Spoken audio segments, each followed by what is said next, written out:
Hello hello. হ্যাঁ হ্যাঁ, বলছিলাম যে আপনি বিয়ের কার্ড বানান? হ্যাঁ বাবা। অর্ধেক তো বানান ভুল থাকে, হ্যালো, আর যে কটা বিয়ের কার্ড আপনি বানিয়েছেন প্রত্যেকটা ডিভোর্স হয়ে গেছে। কে বলছেন আপনি? আমার নাম রোহিত ঘোষ, মনে আছে? কে রোহিত ঘোষ? আমি ম্যারেজ রেজিস্টার অফ ইন্ডিয়া। হ্যাঁ আপনি তো যখন বিয়ের কার্ড বানালে ডিভোর্স হয়ে যায়, তখন আপনি একটা ডিভোর্সের কার্ড বানাবেন। হ্যালো, বলছি গাঁদা পাতা খেয়ে কথা বলছেন নাকি? বিষয়টা কি বলুন দেখিনি। বিষয়টা কি যে আমি একটা ডিভোর্সের কার্ড ছাপাতে চাই। বাপা ডিভোর্সেস মাম্পি। বলছি ধরুন না, বলছি আপনার বোধহয় আছে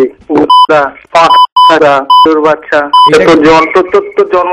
আমি দেখবেন না আপনার প্রেস থেকে আপনারই নামে একটা, আপনার আর পিউ বৌদির নামে একটা কার্ড ছাপিয়ে দেবো, আপনার গালাগালি দিয়ে বেরিয়ে যাবে, আপনাদের ডিভোর্স হয়ে যাবে। বলছি শোন না, তোর করে বল যদি কে তোর পরিচয় দিতে পারিস তাহলে কথা বলালে বলিস না। তুই পিউ দিকে গালাগাল দিলেন তো? তাহলে তো আমি কাকে গালাগাল দিচ্ছি তোকে দিতে? পিউ দি তো আমার মায়ের মতন হয়, বলছি এবার গালাগালি দিন। তুই ই বাবা, কি খারাপ কথা। আপাতত ব্যস্ত।